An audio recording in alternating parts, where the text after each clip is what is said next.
thwarted again. No! I've come too far. I was just starting to like this tropical town. I'm sure those stupid elves back at the North Pole still think I'm at the bottom of the Halloween tree. Too bad the great Oogie Boogie didn't know that Chutney Chocolate Cane always keeps a razor blade in his mouth. He does now.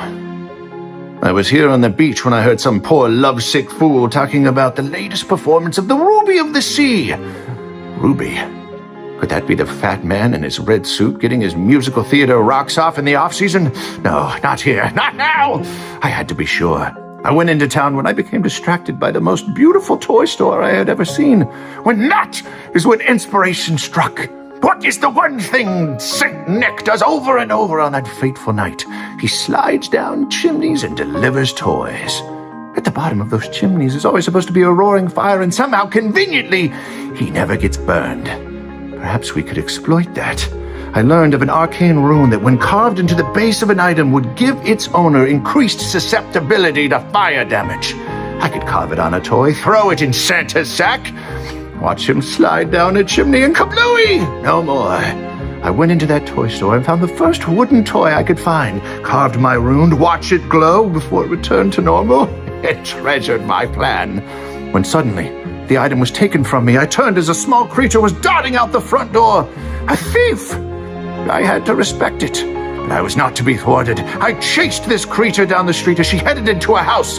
As I pressed my face against the window, I saw a small female halfling woman kneeling in front of her son, handing over a very familiar, arcane enchanted wooden crossbow.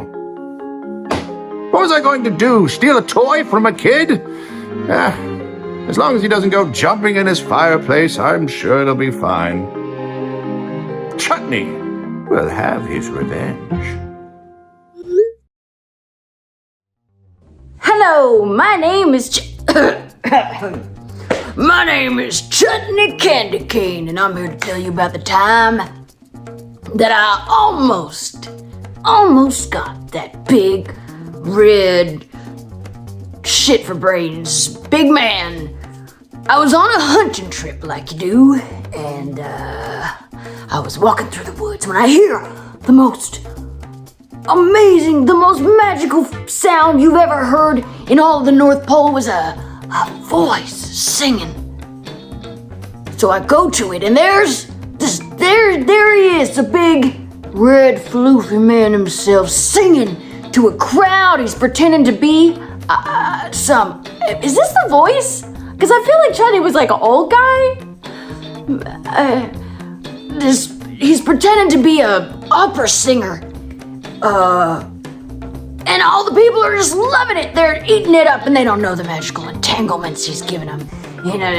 So they're watching it, and he finishes the performance, and they're all, clapping, and he walks away. So what do? Hey, I follow him. Maybe I should change to an old guy. And I follow him, and of course he goes in the most predictable place you've ever seen. You could ever imagine.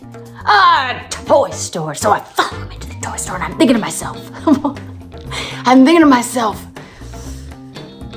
what am I gonna do here? So I find a toy that he's gonna need to give to some wonderful, kind child, and I take the toy, and I put runes all over it, and they're magical runes that are set to explode as soon as he gets them onto his sleigh, so it'll end the guy once and for all.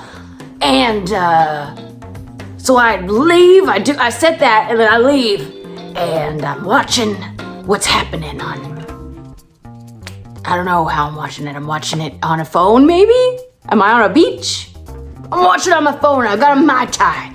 I'm watching everything happen in the store, and instead of Santa walking up, this kid walks up who's apparently at the same store that Santa shops at, and I'm freaking out because I'm like, oh no, this is meant for him, and then it doesn't work. The thing that happens is the runes don't go off, and hindsight, I should probably work on my runes but this particular time it was really good because I don't want to hurt a child. So yeah, good times. I think there was more to the story, but Mauritius sweatshirt got me. So yeah, it's Chutney signing off with my Mai Tai.